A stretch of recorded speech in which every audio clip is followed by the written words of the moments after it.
La cinofilia ancora protagonista a Capolona. Questa volta abbiamo una disciplina diversa dalle altre, dove la musica si abbina anche al ballo, ma prima, soprattutto, c'è l'obbedienza e l'educazione del cane.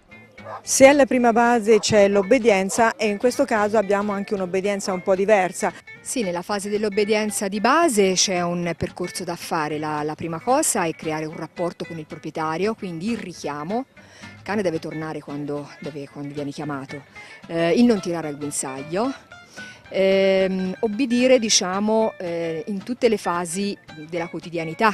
Quindi dargli un'educazione, che ne so, non mangiare i mobili, non salire sopra i divani se uno non vuole che il cane salga sopra il divano, cioè essere chiari e essere coerenti.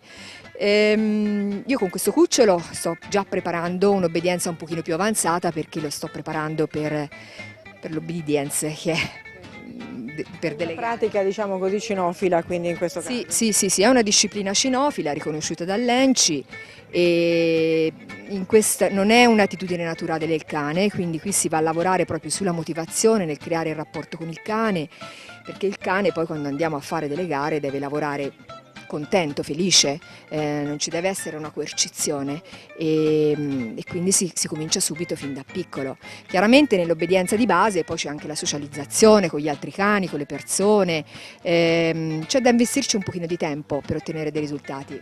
Diciamo soltanto una cosa, come ti chiami? Monica Mencarelli. Ho un centro cinofilo a Bettolle, si chiama Centro Cinofilo Val di Chiana e collaboro con il Dakota Dog di Arezzo.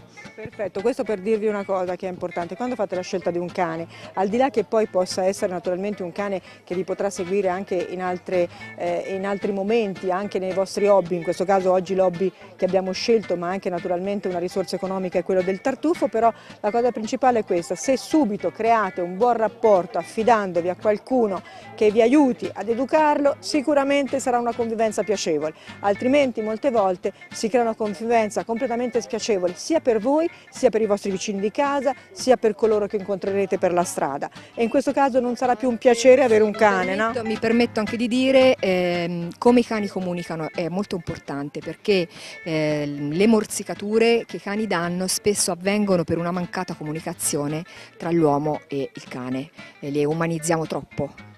Loro comunicano ma non come gli esseri umani, cioè non come noi, in un altro modo, quindi bisogna cercare una via di mezzo, no? Cioè noi uomini, cercare di capire come loro ci comunicano le loro cose, segnali di calma, lo stress, e si evitano tanti problemi anche per il cane.